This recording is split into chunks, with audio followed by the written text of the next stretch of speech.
Every game says it's a masterpiece, but let's be real, most of them are lying.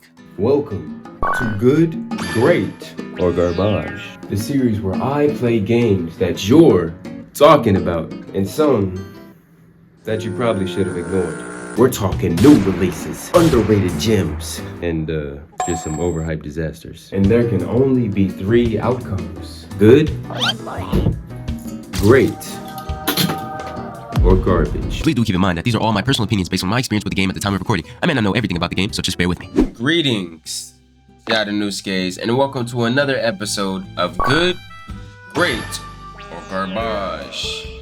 Today, we cover Deepwoken, a game very near to a lot of our hearts, but also a game we've all started to grow away from. Deepwoken averages over 5,000 players, has over 900,000 favorites, and over 1 billion visits. So everybody knows about Deepwoken. But how good is the game in 2026? Now, as a returning player to Deepwoken and a pretty well-established player in the game, I found myself curious of the current state of the game, so I decided to go check it out. But before we do go any further, be sure to like and subscribe so you don't miss any future content like this or any episode of Good, Great, or Garbage. Deepwoken feels like a masterpiece and a contract with the devil at the same time. From the game's music to the combat, you're fully immersed in the experience. But then there's the balancing and the boredom that comes with finally maxing out your slot. Progressing through the game can either be the most fun thing you'll ever do or the most boring thing you'll ever touch. Part of this reason is because of the changes to things like Trial of One or the specific way to progress through different origins.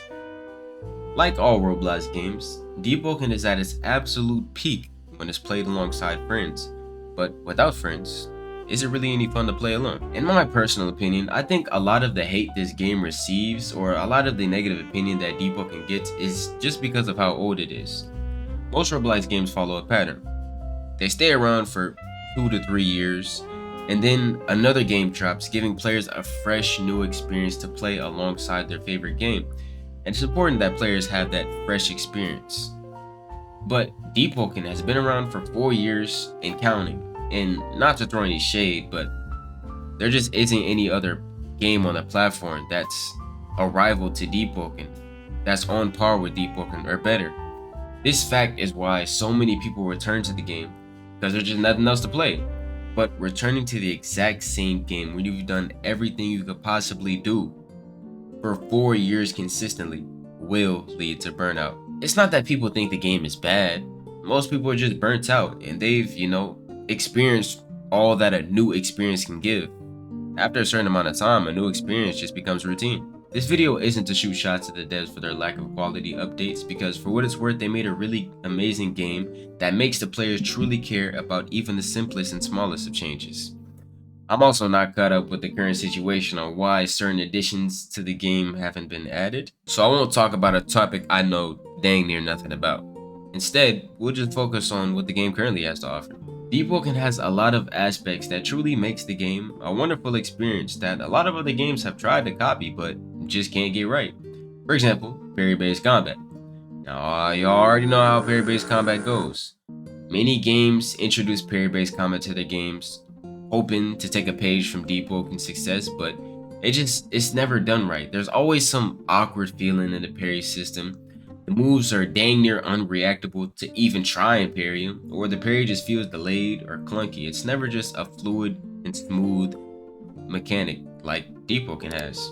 My favorite aspect in any Roblox game will always be music. I'll bring this point up in dang near any goddamn, review video, because music is very, very important to me. Deepwoken does a damn good job at this, truly making you feel emotionally immersed. Now, I don't know how to say his name, but Noctigonus, I'm pretty sure you are an amazing composer. I want to give you your flowers. Permadeath is another aspect that games just do terribly. This might be my own personal opinion, but not every game needs parry-based combat or permadeath, or both. Deepwoken makes you truly value a slot because of how much time and energy is poured into perfecting it, building it, making it. I know y'all remember the first feeling of your first maxed out slot being on the verge of wiping in depths. You know how fast your heart was beating? Because I remember it felt like I got like an adrenaline needle shot straight into my heart, bro. My junk was pumping out my chest. If you like the game or hate it, there's an undeniable fact that the game does a wonderful job of immersing its players in the experience. For a game that's copied off of for dang near every new release and counting, how could you say Deepwoken is anything less than a great game? It may be beyond its time and still in content now, but does that mean we should just forget about how good the game was when we were all freshies? Maybe it wasn't the game that got boring, but we just grew tired of Deepwoken. After exploring what seemed to be an endless amount of content, we hit a wall. And there's a quote, and it goes, "A dark room feels like an endless space until you bump into the wall." We, as players, simply experienced an amazing first experience, and now we search for that in other games or additional content that the game may get. Every time you rage quit, you come right back. There's just something that's rewarding about a perfect build and finally living through a big gank or being that one cheese building chime who kept 5-barring you for the last week and a half and every time you queued up. The world feels alive, the combat feels real, the danger feels even more real. And even though it's sometimes annoying, it's exactly that unpredictability that makes Deepwoken one of the most memorable Roblox experiences out there. Still, what does this mean going forward? Honestly, the game is in a weird but promising spot. I returned to Deepwoken after a few months off the game and progressed a slot on stream with a few of you guys. You don't want to miss the stream, so be sure to subscribe so you don't miss those. I genuinely had a lot of fun, and that low-key surprised me. Because when you come back to a game you used to grind, you expect to feel stale or repetitive or like you grew out of it, but no. After taking that long break, everything felt new. Having loads of content that just goddamn confused me, genuinely felt refreshing. Like, bro, what is Valve Iron even supposed to be? Am I becoming a knight or something? But at the same time, that confusion is kinda what makes Deepwoken special. It's one of the only Roblox games where coming back actually feels like stepping into a world that kept evolving without you. It's like the game doesn't pause just because you quit.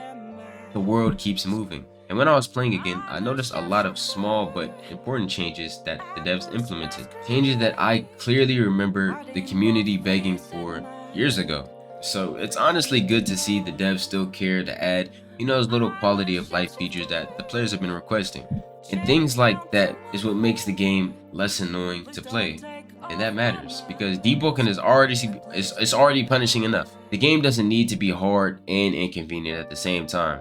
Like, I feel like a lot of Roblox developers get that confused. They make the game extremely inconvenient and then slap on the word hardcore with no hand holding in the description.